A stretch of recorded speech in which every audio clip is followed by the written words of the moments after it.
धन्यवाद दोस्तों। आज फागुन मास का छठा दिन है और इस अत्यंत पावन अवसर पर आज आप सुनेंगे फागुन मास महात्म का छठा अध्याय। लेकिन उससे पहले सुनिए भगवान शिव के मछुआरा बनने की एक अत्यंत अद्भुत रहस्यमयी और भावपूर्ण कथा।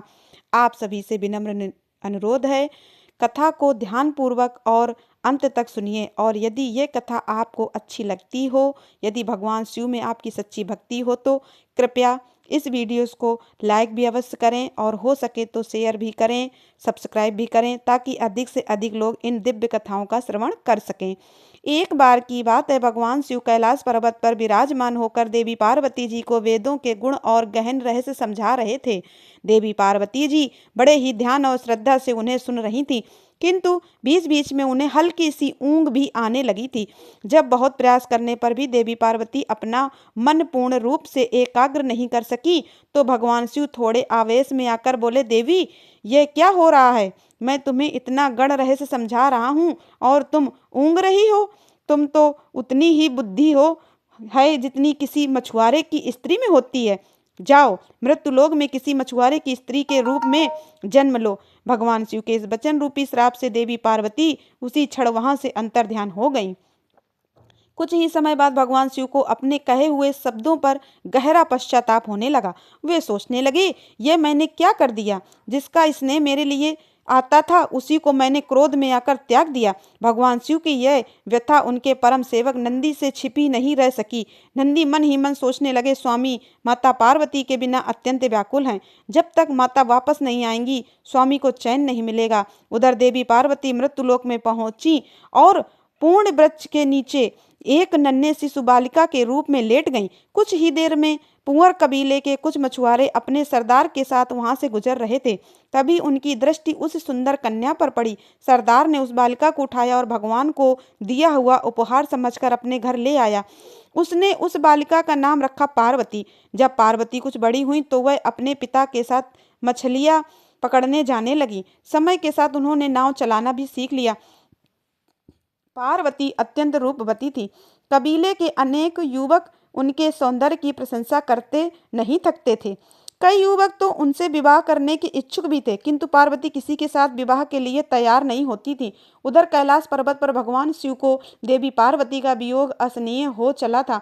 एक दिन उन्होंने अपनी पीड़ा नंदी से कह दी, नंदी मैं दिन रात देवी के बिना अत्यंत बेचैन रहता हूँ। मैं इस घड़ी को कोसता हूँ जब मैंने क्रोध में आकर उन्हें श्राप दे दिया। काश उस समय धैर्य से काम लिया होता। नंदी ने दोनों हाथ जोड़कर कहा, प्रभु तो आप स्वयं पृथ्वी पर जाकर माता को वापस क्यों नहीं ले आते? भगवान शिव ने भारी स्वर में कहा, नंदी उनका विवाह तो किसी मछुआरे से ही होगा। यह सुनकर नंदी मन ही मन उपाय सोचने लगा। उन्होंने निश्चय किया, मुझे ऐसा उपाय करना होगा कि स्वामी को स्वयं मछुआरा बनना पड़े। यह विचार करके नंदी ने एक विशाल मछली का रूप धारण किया और उस तट की ओर चल पड़े जहां पुअर कबीले के मछुआरे रहते थे। वहां पहुंचकर मछली बने नंदी मछुआरों के लिए आतंक बन गए। वह जाल काट देते, नावें पलट देते। जब आतंक अत्यधिक बढ़ गया तो कबीले के मुखिया ने घोषणा की, जो भी इस मछली को पकड़ लाएगा मैं उसी से अपनी पुत्री का विवाह करूंगा। अनेक युवक ने प्रयास किया पर सभी असफल रहे। अतः असहाय होकर मछुआरे सरदार ने भक्त के सागर, हे कैलाशपति हमें इस मछली से मुक्ति दिलाइए। मछुआरे की पुत्री पार्वती ने भी प्रार्थना की, हे सदाशिव, हे प्रलयकर, अब तो हमें केवल आपका ही आसरा है। भगवान शिव ने उनकी पुकार सुनी। वे मछुआरे का वेश धारण कर मुखिया के पास पहुंचे। उन्होंने कहा, मैं उस मछली को पकड़ने आया हूं। अगले दिन भगवान शिव एक विशाल जाल लेकर सागर में उतरे। जैसे ही जाल डाला मछली उसमें फंस गई। मछली बने नंदी मन ही मन बोले, मेरा कार्य पूर्ण हुआ। भगवान शिव मछली को किनारे ले आए। मछुआरे ने जय जयकार की। सरदार ने वचन निभाते हुए अपनी पुत्री का विवाह उस युवक से कर दिया। विवाह के पश्चात नंदी ने अपने वास्तविक रूप में प्रकट हुए और भगवान शिव व माता पार्वती को अपनी पीठ पर बैठाकर कैलाश पर्वत ले आए। भगवान शिव की पीड़ा समाप्त हो गई। देवी पार्वती श्राप से मुक्त हो गईं और जीवन पुनः पहले की तरह चलने लगा। सभी मिलकर प्रेम से बोलिए, शंकर भगवान की जय, माता पार्वती की जय। अब सुनिए आज के महात्मा की कथा। श्री सूत जी कहते हैं कि राज सिंहासन प्राप्त कर लेने के पश्चात वीर राजा बद्रियु किसी समय अपनी धर्मपत्नी के साथ रमणीय वन में प्रवेश करते हैं। वन अत्यंत शांत था, वातावरण मन को मोहित करने वाला था कि तभी उन्होंने देखा कुछ ही दूरी पर एक ब्राह्मण पति पत्नी चिल्लाते हुए भयभीत होकर भाग रहे हैं और उनके पीछे एक भयानक बाघ उनका पीछा कर रहा है। वह दोनों ब्राह्मण पति पत्नी अत्यंत व्याकुल होकर चिल्ला चिल्ला कर कह रहे थे, महाराज के हे राजे। उनकी यह करुण पुकार सुनते ही राजा भद्र ने तुरंत अपना धनुष उठा लिया। उसी क्षण वह बाघ और भी समीप आ पहुंचा। इतने में ही उस क्रूर बाघ ने ब्राह्मणी को पकड़ लिया। ब्राह्मणी अत्यंत करुण स्वर में विलाप करने लगी, हे नाथ, हे नाथ, हे नाथ, हे शंभु, प्राण वल्लभ, हे जगदीश्वर। बाघ अत्यंत भयानक था। जैसे ही उसने ब्राह्मणी को पकड़ा, तुरंत ही राजा भद्र ने अपने तीखे बाणों से उसके मर्म स्थल पर आघात कर दिया, किंतु वह मतलबी बाघ उन बाणों से तनिक भी व्यथित न होकर ब्राह्मणी को बलपूर्वक खींचता हुआ दूर निकल गया। अपनी पत्नी को बाघ के पंजों में फंसी हुई देखकर ब्राह्मण को अत्यंत दुख हुआ। वह करुण विलाप करने लगा, हाँ प्रिय, हाँ कांत, हाँ पतिव्रते, मुझे यहाँ अकेला छोड़कर तुम परलोक में कैसे चली गई? तुम्हें छोड़कर मैं कैसे जीवित रह सकता हूँ? और फिर वह ब्राह्मण राजा की ओर देखकर दुख और आक्रोश में कहने लगा, हो राजन, तुम्हारे वह अस्त्र शस्त्र कहाँ हैं जिनकी बड़ी प्रशंसा सुनी जाती है? वह महान धनुष अब क्या हो गया तुम्हारा? और तुम्हारा वह बल जो 12,000 हाथियों से भी अधिक कहा जाता है, वह बल आज कहाँ चला गया है? तुम्हारे शंख खड़ग और मंत्र शस्त्र विद्या से क्या लाभ हुआ? दूसरों को छीड़ होने से बचाना ही तो एक क्षत्रिय का परम धर्म है। धर्मराज तो अपना धन और अपने प्राण तक देकर शरण में आए हुए दीन दुखियों की रक्षा किया करते हैं। जो पीड़ित के प्राणों की रक्षा नहीं कर सकते, ऐसे लोगों के जीवन से तो उनकी मृत्यु ही श्रेष्ठ कही गई है। इस प्रकार ब्राह्मण का करुण विलाप और उसके मुख से अपनी पराक्रम की निंदा सुनकर राजा का हृदय शोक से भर उठा। मन ही मन राजा इस प्रकार विचार करने लगे, ओहो, आज भाग्य के उल्ट फेर से मेरा पराक्रम नष्ट हो गया, मेरा धर्म नष्ट हो गया है। अब निश्चय ही मेरी संपदा, मेरा राज्य और मेरी आयु सबका नाश निश्चित है।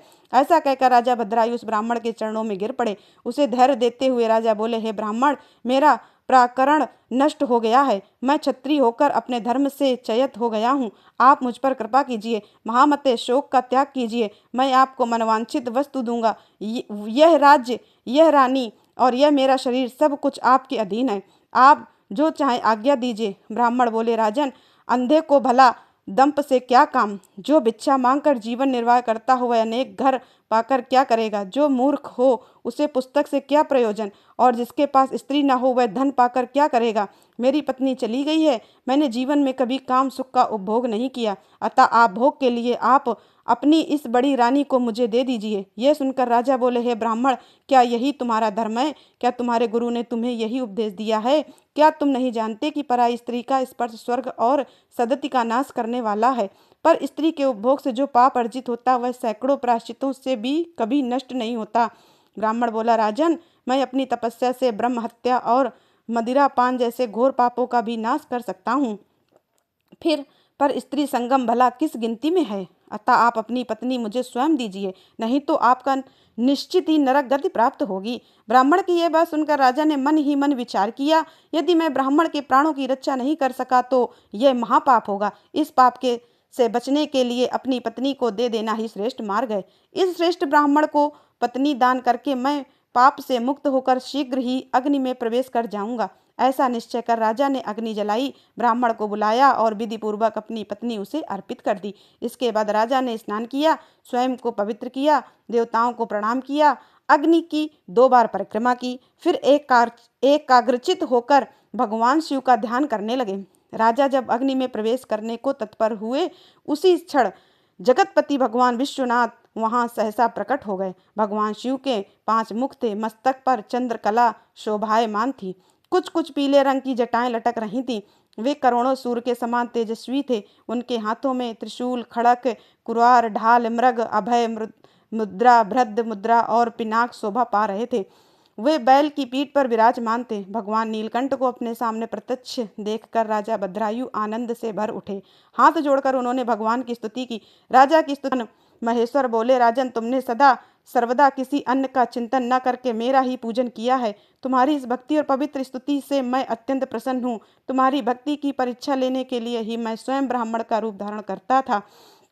जिसे बाघ ने खा लिया था वह ब्राह्मणी और कोई नहीं, गिरिराज नंदिनी उमा देवी ही थी। जिस बाघ पर तुमने बाण चलाया वह भी माया से निर्मित था। तुम्हारे धैर्य और त्याग की परीक्षा लेने के लिए मैंने तुम्हारी पत्नी की याचना की थी। राजन, तुम्हारी और कीर्ति मलिनी की भक्ति से मैं अत्यंत संतुष्ट हूँ। तुम कोई भी दुर्लभ वर मांगो, मैं अवश्य प्रदान करूंगा। राजा बोले, हे देव, आप तो साक्षात परमेश्वर हैं। सांसारिक ताप से घिरे मुझ अधम को आपने जो प्रत्यक्ष दर्शन दिए हैं यही मेरे लिए सबसे महान वर हैं। हे वरदायक, मैं आपसे कोई अन्य वर नहीं चाहता। बस मेरी यही प्रार्थना है कि मैं, मेरी रानी, मेरे माता पिता, पद्याकर वैश्य और उनके पुत्र सुनय, इन सभी को आप अपना पार्षद बना लीजिए। इसके पश्चात रानी कीर्तिमालिनी ने भी प्रणाम किया और अपनी भक्ति से भगवान शंकर को प्रसन्न करते हुए कहा, हे महादेव, मेरे पिता चंद्रांगन और माता सीमंदड़ी, इन दोनों को भी अपने समीप निवास प्रदान कीजिए। भक्त वत्सल गौरीपति भगवान शंकर ने प्रसन्न होकर तथास्तु का सभी को इच्छा अनुसार वर प्रदान कर वे क्षण भर में अंतर ध्यान हो गए। भगवान शिव का प्रसाद पाकर राजा ने रानी कीर्तिमालिनी के साथ प्रिय विषयों का उपभोग किया। 10,000 वर्षों तक राज्य किया। फिर पुत्र को राज्य सौंप कर वे भगवान शिव के परम पद को प्राप्त हुए। राजा और रानी दोनों ने भक्तिपूर्वक महादेव की आराधना कर भगवान शिव के धाम को प्राप्त किया। यह परम पवित्र, पापनाशक और अत्यंत गोपनीय भगवान शिव का अद्भुत गुणानुवाद है। जो विद्वान इसे सुनता है या स्वयं शुद्धति से इसका पाठ करता है वह इस श्लोक में भोग ऐश्वर्य पाकर, जी कहते हैं, वामदेव नाम से प्रसिद्ध एक महान तपस्वी शिव योगी हुए जो सुख दुख के द्वंद्व से रहित, निगुण, शांत, असंग, समदर्शी, आत्माराम, क्रोध विजय तथा ग्रह ग्रहणी से रहित थे।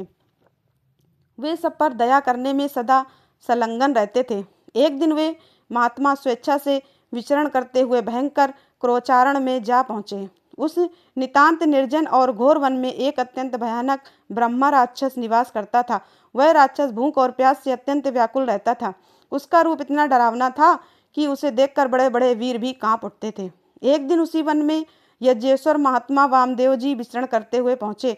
जैसे उस ब्रह्म राक्षस की दृष्टि वामदेव जी पर पड़ी वह उन्हें अपना आहार समझ बैठा। उन्हें खा जाने के उद्देश्य से वह राक्षस बड़े वेग से उनकी ओर दौड़ा, परंतु उसे आता देखकर भी महायोगी वामदेव जी की किंचित मात्र से भी विचलित नहीं हुए। उनके मुख पर ना भय था, ना चिंता, ना कोई विकार।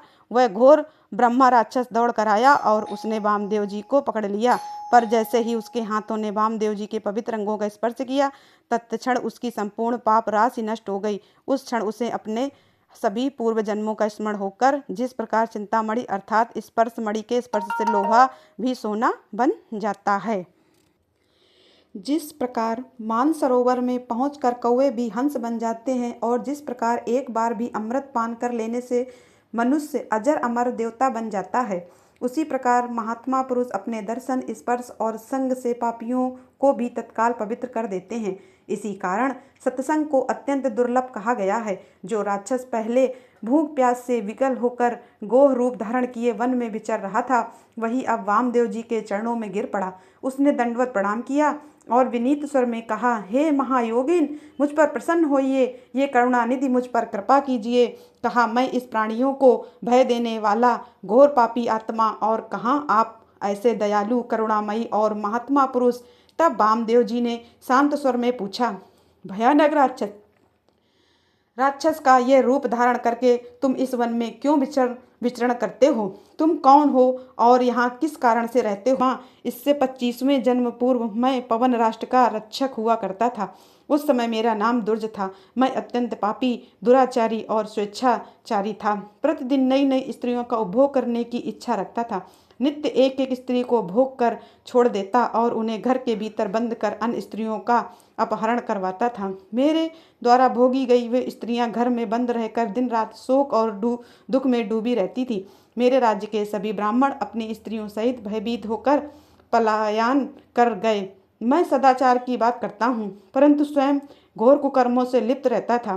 राक्षस आगे कहने लगा, इस प्रकार दूषित विषय भोगों में आसक्त रहने, मदिरा पान में रत रहने और अधर्मय जीवन जीने के कारण मुझे युवावस्था में ही या क्षमा जैसे भयानक रोगों ने घेर लिया। मेरे मंत्री और सेवक भी मुझे छोड़कर चले गए, अतः अपने ही कुकर्मों के फल स्वरूप मेरी मृत्यु हो गई। जो मनुष्य धर्म से भ्रष्ट हो जाता है उसकी आयु नष्ट हो जाती है, उसका यश नष्ट हो जाता है, उसका भाग्य क्षीण हो जाता है और वह अत्यंत दुर्गति को प्राप्त होता है। ऐसे मनुष्य के पूर्वज पितर भी स्वर्ग से गिर जाते हैं। मृत्यु के पश्चात यमराज के दूत मुझे यमलोक ले गए और मुझे भयानक नरकुंड में डाल दिया। उस नरकुंड में मैं यमदूतों के भयानक कष्ट सहते हुए 3000 वर्षों तक पड़ा रहा। उसके बाद शेष पापों के फल स्वरूप मैं इस निर्जन वन में भूख प्यास से विकल पिशाच बना। पिशाच योनि में मैंने 100 दिव्य वर्षों तक भयानक कष्ट झेले। फिर दूसरे जन्म में व्याघ्र बना, तीसरे में अजगर, चौथे में भेड़िया, पांचवें में सुअर, छठे में गिरगिट, सातवें में कुत्ता, नौवें में नीलगाय, 10वें में मृग, 11वें में जन्म में वानर, 12वें जन्म में गीद, 13वें में नेवला, 14वें में कौवा, 15वें में रीछ, 16वें में वन मुर्गा, 17वें में गधा, 18वें में बिलाव, 19वें में मेढक, 20वें में कछुआ, 21वें में मछली, 22वें में चूहा, 23वें में उल्लू, 24वें में जंगली हाथी और 25वें जन्म में मैं यह ब्रह्म राक्षस बना। राक्षस बोला, ये महात्मा, आपके शरीर के स्पर्श मात्र से मेरे पूर्व जन्मों की सारी स्मृति जाग उठी है। आपके संग से मेरे मन में वैराग्य और अपार प्रसन्नता उत्पन्न हुई है। हे महामते, ऐसा अद्भुत प्रभाव आपको कैसे प्राप्त हुआ? तब वामदेव जी बोले, ये मेरे शरीर पर धारण की गई भस्म का महान प्रभाव है। भगवान शंकर के अतिरिक्त भस्म की शक्ति को भली भांति कौन जान सकता है? जिस प्रकार महादेव का महात्मा है उसी प्रकार भस्म का भी महात्मा है। भस्म के संसर्ग और स्पर्श से तुम्हारी बुद्धि निर्मल हो गई है, इसलिए तुम भी श्रद्धा रहित पवित्र त्रिपुंड धारण करो। तत्पश्चात महातपस्वी शिव योगी वामदेव जी ने भस्म के महात्मा का वर्णन करते हुए भस्म को अभिमंत्रित किया और उसे उस ब्रह्म राक्षस को प्रदान किया। उस ब्रह्मा राक्षस ने अपने ललाट पर श्रद्धा सहित त्रिपुण्य धारण किया। उसके प्रभाव से उसने तत्काल ब्रह्मा राक्षस का शरीर त्याग दिया और दिव्य स्वरूप से सुशोभित हो गया। उसने भक्तिपूर्वक गुरु वामदेव जी की परिक्रमा की और दिव्य विमान पर आरूढ़ होकर पुण्य लोक को प्रस्थान किया। महायोगी वामदेव जी की साक्षात शिव के समान पुनः संसार में विचरण करने लगे। श्री सूत जी कहते हैं, श्रद्धा ही संपूर्ण धर्मों के लिए अत्यंत हितकारी है। श्रद्धा से ही मनुष्य इस लोक और परलोक दोनों में सिद्धि प्राप्त करता है। श्रद्धा से भजन करने पर पत्थर की मूर्ति भी फल देने लगती है। श्रद्धा भक्ति से पूजा करने पर अज्ञानी गुरु भी सिद्ध प्रदान कर देता है। श्रद्धा से जपा गया मंत्र यदि अव्यवस्थित भी हो तो भी फल देने वाला होता है। श्रद्धा से की गई पूजा में देवता नीच से नीच मनुष्य को भी कृपा का फल देने लगते हैं, परंतु अश्रद्धा से किया गया पूजन, दान, तप, यज्ञ, हवन और व्रत सब निष्फल हो जाते हैं। ठीक वैसे ही जैसे बांझ वृक्ष का फूल व्यर्थ होता है। जो मनुष्य सर्वदा संशय युक्त, श्रद्धाहीन और अत्यंत चंचल होता है वह परमार्थ से भ्रष्ट होकर संसार बंधन से कभी मुक्त नहीं हो पाता। मंत्र, तीर्थ, ब्राह्मण, देवता, ज्योतिषी, औषधि और गुरु में जिसकी जैसी भावना होती है उसे वैसी ही सिद्धि प्राप्त होती है। इसी विषय में एक अत्यंत अद्भुत उपाख्यान कहा गया है, जिसे सुनने मात्र से मनुष्य के हृदय से अश्रद्धा नष्ट हो जाती है और उनके भीतर श्रद्धा जागृत होती है। पूर्व काल में पांचाल देश के राजा के सिंह केतु नामक एक पुत्र था, जो सभी उत्तम गुणों से युक्त और सदा क्षत्रिय धर्म में लीन रहता था। एक दिन महाबली सिंह केतु कुछ सेवकों के साथ वन में शिकार खेलने गया। राजकुमार का एक सेवक जो भील कुल में उत्पन्न हुआ था, शिकार की खोज में इधर उधर घूमते हुए वह निषाद एक दिन वन के भीतर काफी दूर निकल गया। चलते चलते उसकी दृष्टि एक टूटे फूटे जर्जर और गिरा हुआ पुराना देवालय पर पड़ी। वह स्थान वर्षों से उपेक्षित था, चारों ओर मौन और वीरानी छाई हुई थी। उसी देवालय के चबूतरे पर एक शिवलिंग पड़ा हुआ था, जो पीछे की ओर से टूटा हुआ था और अपने स्थान से अलग हो चुका था। फिर भी वह शिवलिंग सीधा और बहुत सुंदर था। उस सबर अर्थात भील ने उस शिवलिंग को देखते ही उसे किसी मूर्तिमान सौभाग्य की भांति अनुभव किया। अपने पूर्व कर्मों से प्रेरित होकर उसने उस शिवलिंग को बड़े वेग और श्रद्धा से उठा लिया। वह उसे लेकर वहां उपस्थित बुद्धिमान राजपुत्र के पास पहुंचा और अत्यंत आदर से बोला, प्रभु देखिए, ये कितना सुंदर शिवलिंग है। मैंने इसे यहीं देखा है। मैं इसे बड़े आदर और भक्ति से पूजना चाहता हूँ। आप मुझे केवल पूजा की विधि बता दीजिए, जिससे मंत्र न जानने वाले मुझ जैसे पुरुष की पूजा से भी भगवान शिव प्रसन्न हो जाएं। निषाद की यह सरल और निष्कपट बात सुनकर परिहास में निपुण राजकुमार मुस्कुराए और हंसते हुए बोले, शिवलिंग को शुद्ध आसन पर स्थापित करो, प्रतिदिन संकल्प पूर्वक नए जल से उसका अभिषेक करो, शुभ गंध अच्छत वन से लाए गए नए नए पात्र, पुष्प, धूप और दीप से भगवान का पूजन करो। चिता का भस्म अर्पित करो और अपने भोजन योग्य अन्न से ही भगवान को नैवेद्य अर्पण करो। पुनः धूप दीप आदि उपचार अर्पित करो। यथाशक्ति नित्य वांग और गीत की भी व्यवस्था करो। इसके पश्चात नमस्कार करके विधि पूर्वक भगवान का प्रसाद ग्रहण करो। यही मैंने तुम्हें शिव पूजन की बिल्कुल सरल विधि बताई है। अपने स्वामी के इस प्रकार के उपदेश को शंख नाम वाले उस सवर्ण ने बड़े आदर से सिरधारी कर लिया। वह घर लौट आया और उसी दिन से लिंग मूर्ति महेश्वर का नित्य पूजन आरंभ किया। प्रतिदिन चिता का भस्म भगवान को अर्पित करता था। जो जो वस्तुएं उसे स्वयं प्रिय होती थी, गंध पुष्प अक्षत, वह सब पहले भगवान शिव को अर्पित करता, उसके बाद ही स्वयं प्रसाद रूप में ग्रहण करता था। इस प्रकार वह अपनी पत्नी के साथ पूर्ण भक्ति और श्रद्धा से महेश्वर की आराधना करता रहा। इस निरंतर साधना में उसके कई वर्ष व्यतीत हो गए। एक दिन जब वह संवर शिव पूजन के लिए बैठा, तब उसने देखा कि पात्र में चिता का भस्म बिल्कुल भी शेष नहीं है। यह देखकर वह व्याकुल हो उठा। वह तुरंत उठा और दूर दूर तक चिता का भस्म खोजता फिरा, परंतु कहीं भी उसे भस्म प्राप्त नहीं हुआ। अंत में वह थक हार कर वह अपने घर लौटा और अपनी पत्नी को बुलाकर बोला, प्रिय, मुझे चिता का भस्म नहीं मिला। अब बताओ मैं क्या करूं? आज मेरे पापों के कारण शिव पूजन में विघ्न पड़ गया है। पूजा के बिना मैं एक क्षण भी जीवित नहीं रह सकता। अपने पति को इस प्रकार व्याकुल देखकर सबकी पत्नी बोली, नाथ, आप भयभीत ना हो, मैं एक उपाय बताती हूँ। यह उपाय, हमारा घर बहुत दिनों से पुराना हो गया है, मैं इसमें आग लगाकर उस अग्नि में प्रवेश कर जाऊंगी। इससे आपके लिए बहुत सी चिता भस्म तैयार हो जाएगी। पत्नी की यह बात सुनकर सवर बोला, प्रिय, ये मानो शरीर ही धर्म, अर्थ, काम और मोक्ष का सबसे श्रेष्ठ साधन है। इस नवयवन से संपन्न सुख के योग्य शरीर को तुम योग त्यागना चाहती हो? तब उसकी पत्नी शांत और दृढ़ स्वर में बोली, नाथ, जीवन की सच्ची सफलता इसी में है कि दूसरों के हित के लिए अपने प्राणों का त्याग किया जाए। फिर साक्षात भगवान शिव के लिए जो अपने प्राणों को त्याग करे, उसके लिए तो कहना ही क्या। मैंने कौन सी घोर तपस्या की है कि भगवान शिव की प्रीति के लिए प्रज्वलित अग्नि में अपने शरीर का त्याग करूं। अपनी पत्नी की इस अचल बुद्धि और महान शिव भक्ति को देखकर दृढ़ संकल्प वाले सब ने तथास्तु कहकर उसकी प्रशंसा की। सबरी ने पति की आज्ञा मानकर स्नान से स्वयं को पवित्र किया, अलंकार धारण किए और अपने घर में आग लगा दी। अग्निदेव की भक्ति पूर्वक परिक्रमा करके अपने पतिदेव गुरु को नमस्कार, हृदय में भगवान सदाशिव का ध्यान करते हुए वह अग्नि में प्रवेश करने को तत्पर हुई। हाथ जोड़कर उसने इस प्रकार स्तुति की, हे देव, मेरी इंद्रियां आपकी पूजा के लिए पुष्प बने, ये शरीर धूप और अगरू बने, हृदय दीपक बने, प्राण हविष्य बने और कामेंद्रियां आपके लिए अच्छत बन जाएं। हे नाथ, इस समय यह जीव आपकी पूजा का फल प्राप्त करे। मैं कुबेर का पद नहीं चाहती, न अविचल स्वर्ग की इच्छा रखती हूँ, न ब्रह्मा जी का पद चाहती हूँ। हे प्रभु, यदि फिर कभी मेरा जन्म हो तो मैं हर जन्म में आपके चरणाबिंदों के सुंदर मकरंद का पान करने वाली ब्राह्मणी बनूं। मेरे देव, चाहे मेरे सैकड़ों जन्म को पर अज्ञान के हेतु भूत माया मेरे मन में कभी प्रवेश न करे। एक क्षण के लिए भी मेरा हृदय आपके चरण कमलों से अलग न हो। हे महेश्वर, आपको नमस्कार है, आपको नमस्कार। इस प्रकार देवेश्वर भगवान शिव को प्रसन्न करके दृढ़ निश्चय वाली शबरी जलती हुई अग्नि में प्रवेश कर गई और क्षण भर में भस्म हो गई। सबर ने उस भस्म को एकत्रित किया और जले हुए घर के समीप ही भगवान शिव का पूजन किया। पूजन के अंत में वह अपने नित्य आने वाली प्रतिमा का ध्यान करने लगा। जैसे उसने ध्यान किया, वैसे वह पत्नी पहली की तरह हाथ जोड़कर उसके सामने खड़ी दिखाई दी। पत्नी को जीवित देखकर और घर को भी पहली की भांति स्थित देखकर सबर अत्यंत आश्चर्यचकित हो गया। वह मन ही मन विचार करने लगा, अहो, अग्नि अपने तेज से सब कुछ जला देती है, सूर्य केवल किरणों से तपता है, राजा अपने दंड से अपराधी को दग्ध करता है, ब्राह्मण अपने मन से जला डालता है, मेरी पत्नी तो प्रत्यक्ष अग्नि में जल गई थी, फिर यह जीवित कैसे हो गई? यह स्वप्न है या माया है या कोई भ्रम? ऐसा सोचकर उसने अपनी पत्नी से पूछा, प्रिय, तुम तो अग्नि में जलकर भस्म हो गई थी, फिर यहाँ कैसे आ गई और यह घर भी पहली की तरह कैसे खड़ा है? तब उसकी पत्नी बोली, नाथ, जब मैंने घर में आग लगाकर उसमें प्रवेश किया, तब से मुझे अपनी सुधि नहीं रही। ना मैंने आग देखी, ना ताप का अनुभव किया। ऐसा लगा मानो मैं जल में प्रवेश कर गई हूँ।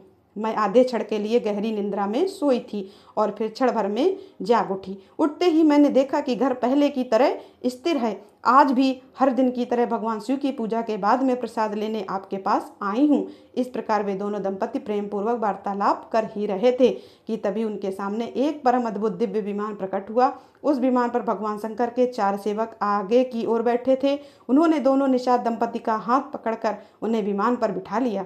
सबर और सबरी को अपने शरीर का त्याग भी नहीं करना पड़ा। शिवदूतों के स्पर्श से ही उनके सभी शरीर तत्काल दिव्य रूप में परिवर्तित हो गए। इसलिए समस्त पुण्य कर्मों में श्रद्धा की सर्वोपरि है, क्योंकि शबर ने नीच कुल में जन्म लेकर भी केवल श्रद्धा के बल पर योगियों की गति प्राप्त की। उत्तम कुल में जन्म लेने से क्या लाभ, यदि श्रद्धा न हो, संपूर्ण शास्त्रों का ज्ञान न हो, पर भी यदि भक्ति न हो तो उसका क्या प्रयोजन। जिसके हृदय में सदा भगवान शिव की भक्ति बनी रहती है, उससे बढ़कर तीनों लोकों में कौन धन्य है। जय भोलेनाथ। आज के अध्याय में बस इतना ही। इसके आगे की कथा आप सभी आने वाले अध्याय में अवश्य सुनिएगा। वीडियो को लाइक सब्सक्राइब अवश्य करिएगा। महादेव की कृपा आप पर सदा बनी रहेगी। धन्यवाद दोस्तों।